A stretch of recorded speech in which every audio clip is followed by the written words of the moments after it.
बीमारियों के मद्देनजर किसानों को साधने का कार्यक्रम बनाया है। भाजपा मुजफ्फरनगर की धर्म नगरी सुकीर्त के आज ग्राम परिक्रमा अभियान की शुरुआत करेगी। सीएम योगी आदित्यनाथ और भाजपा के राष्ट्रीय अध्यक्ष जेपी नड्डा सुकीर्त पहुंच रहे हैं। लोकसभा चुनाव से पहले भाजपा सुकीर्त से ग्राम परिक्रमा शुरू करेगी। भाजपा अध्यक्ष जेपी नड्डा और मुख्यमंत्री योगी आदित्यनाथ इसमें शामिल होंगे। देश भर में 2000 स्थानों पर कार्यक्रम का लाइव प्रसारण दिखाया जाएगा। वहीं विभिन्न योजनाओं के लाभार्थियों को सम्मानित भी किया जाएगा।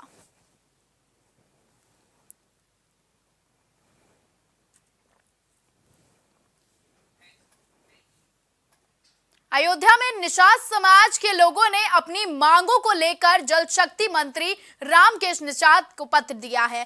प्राचीन निषाद वंश पंचायती मंदिर के जीर्णोद्धार करवाने, टेढ़ी बाजार चौराहे का नामांकन निषाद राज होने के बाद वहां बोर्ड लगवाने की मांग को लेकर निषाद समाज के लोग मंत्री से मिले। वहीं यूपी कैबिनेट अयोध्या रामलला दर्शन के लिए आए थे, जहां उनसे समाज के लोगों ने मुलाकात की।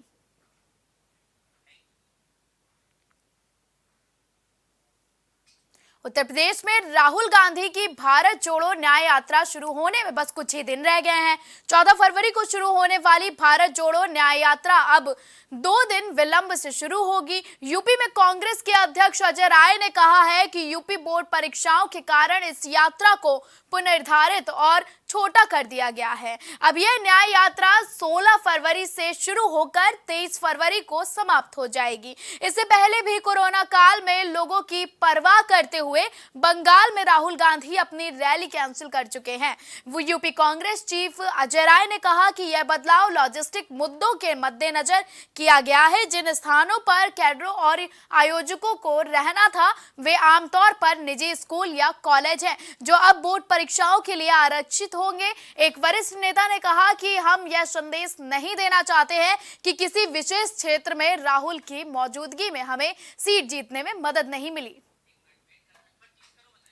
आपको बता दें कि राहुल गांधी का ये बेहद अहम कदम देखने को मिला है कि अब भारत जोड़ो न्याय यात्रा की जो शुरुआत है यूपी में, वो 16 फरवरी से शुरुआत होकर 23 फरवरी को समाप्त हो जाएगी। ये बेहद अहम कदम यूपी बोर्ड की परीक्षाओं को देखते हुए उठाया गया है। यही अजय राय ने भी कहा है कि हम ये संदेश नहीं देते हैं कि हमें इस कदम को उठाना पड़ा है। कोरोना काल में भी राहुल गांधी ने एक ऐसा ही बेहद अहम कदम उठाया था।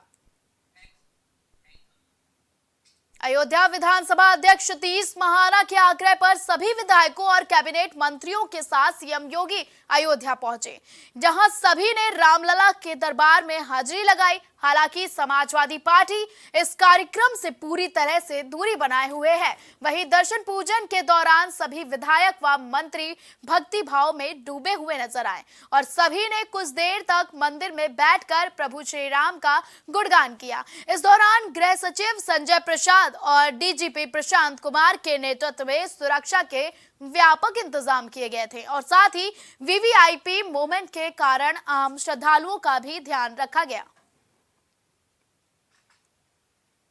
लंबे समय राम का भय और मर्यादा बताता है कि हम लोग भारतीय संस्कृति, मेरा ही देश, मेरा ही जमीन, मेरी धरती, मेरे ईश्वर, और हमें उसे बनाने में 500 वर्ष लग रहा।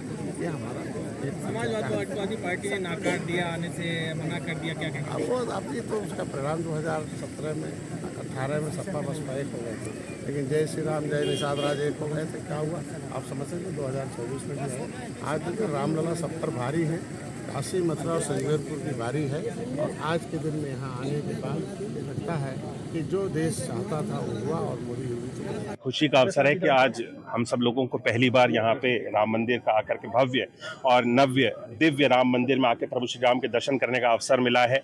हम सब लोग मन से बहुत ज़्यादा प्रसन्न है। प्रभु श्री राम को जब हम लोगों ने देखा तो उनकी मूर्ति के अंदर से एक नया तेज है, उसको देख करके हम सब लोगों को एहसास होता है कि दिव्य रूप में प्रभु श्री राम वहाँ पे आकर के विराजमान हुए हैं। हम सब लोगों को देख करके बहुत ही प्रसन्नता हुई है। रामलला ने मुझे दूसरी बार बुलाया है अयोध्या, श्री अयोध्या धाम, और प्राण प्रतिष्ठान के कार्यक्रम में भी मुझे आने का मौका मिला था। तो मेरे लिए तो पर्सनली बहुत ही खुशी की बात है। कल्पनीय, जिसकी कभी कल्पना नहीं की जा रही थी।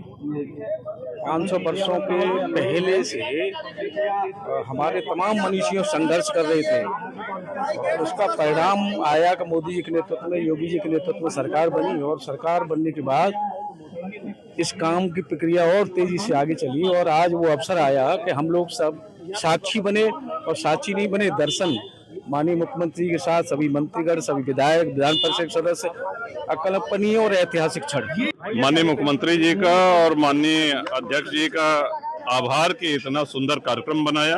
सभी जितने साथी विधायक हैं सब बहुत ही प्रफुल्लित हैं, चाहे जो जिस दल का हो, सभी लोग आए और इस तरह की यात्रा जो है ये बड़ी ही आनंददायक रही।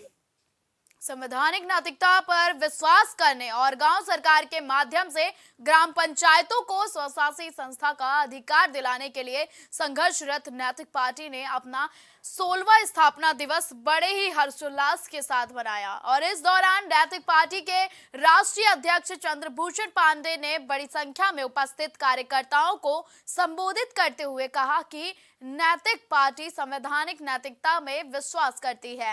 नैतिक पार्टी मानती है कि राम भी है, संविधान भी है, और राम के आदर्शों के पालन के साथ साथ संवैधानिक नैतिकता का पालन करना हर व्यक्ति का कर्तव्य है। वहीं इस कार्यक्रम में नैतिक पार्टी के राष्ट्रीय अध्यक्ष चंद्रभूषण पांडे, प्रदेश अध्यक्ष जेपी दुबे समेत बड़ी संख्या में नेता, कार्यकर्ता और जनता मौजूद रही।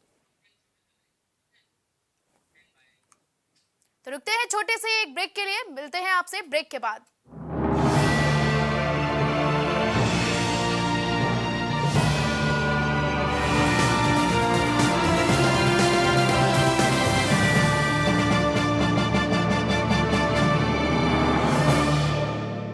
प्रधानमंत्री श्री नरेंद्र मोदी का संकल्प है कि देश का हर नागरिक पोषित, सशक्त और समर्थ बने। जब पूरा विश्व इस सदी की सबसे बड़ी महामारी कोविड-19 से जूझ रहा था, उस दौरान प्रधानमंत्री श्री नरेंद्र मोदी जी के नेतृत्व में भारत सरकार ने प्रधानमंत्री गरीब कल्याण अन्न योजना का संचालन कर देश के गरीबों की खाद्य सुरक्षा सुनिश्चित की। इसी संवेदनशीलता को जारी रखते हुए आज 80 करोड़ से भी ज्यादा लोगों को मुफ्त अनाज दिया जा रहा है। सभी को अनाज, पोषित समाज।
ब्रेक के इस पर एक बार फिर से आप सभी का स्वागत है। वाराणसी काशी हिंदू विश्वविद्यालय में स्थित विश्वनाथ मंदिर के सामने विश्वविद्यालय कैंपस में तिरंगा झंडा स्थापित करने की मांग को लेकर छात्रों ने हस्ताक्षर अभियान चलाया, जहां छात्रों द्वारा विश्वविद्यालय कैंपस में तिरंगा झंडा स्थापित करने की मांग को लेकर पिछले कई महीनों से अभियान चला रहे हैं। इस कड़ी में काशी हिंदू विश्वविद्यालय में छात्रों ने कुलपति को पत्र दिया था। वहीं जब कोई पहल नहीं हुई तो नई दिल्ली में प्रधानमंत्री नरेंद्र मोदी के मुख्य कार्यालय में पत्र दिया और गृह मंत्री अमित शाह के कार्यालय पर भी पत्र दिया। वहीं छात्रों का कहना है कि ये संघर्ष तब तक जारी रहेगा जब तक महामहिम मालवीय जी के बगिया में तिरंगा झंडा स्थापित नहीं हो रहा। पुलिस अधीक्षक मोहम्मद मुश्ताक के निर्देशन पर अपराध और अपराधियों के खिलाफ लगातार अभियान चल रहा है। इसी कड़ी में थाना जखौरा पुलिस ने धारा 2/3 गैंगस्टर एक्ट के वांछित 25,000 इनामी एक अभियुक्त रूपेश सेन को गिरफ्तार किया है और संबंधित को न्यायालय भेज दिया गया है, जिसके बाद उसे जेल भेज दिया गया। बता दें कि अभियुक्त गिरोह बनाकर लूट जैसे अपराध को अंजाम देता था। आज जखौरा पुलिस के द्वारा गैंगस्टर एक्ट का वांछित 25,000 रुपये का इनामिया बदमाश जो लूट की घटनाएं अपने गैंग के माध्यम से करते हैं, उनको जखौरा पुलिस के द्वारा गिरफ्तार किया गया है। गिरफ्तार कर माननीय न्यायालय के समक्ष प्रस्तुत किया गया, जहां से उनसे जेल भेज दिया गया और आगे की अग्रेतर विधिक कार्रवाई अमल में लाई जा रही है।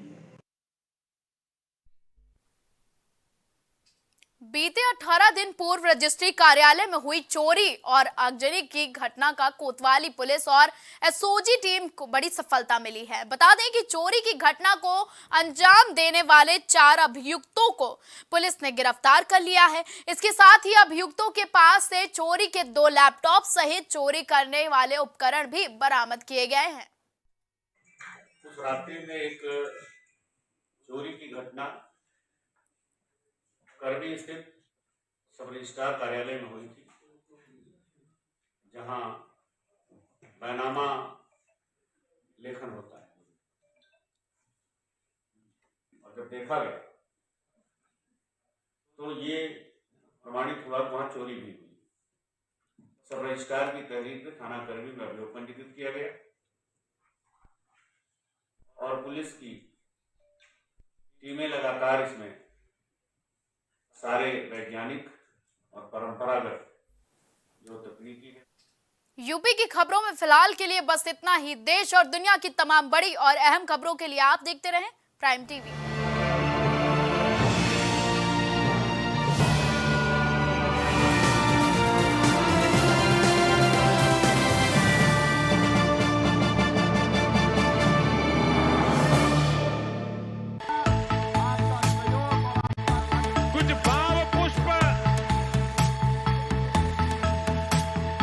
आप देख रहे हैं प्राइम टीवी, सच साहस सरोकार।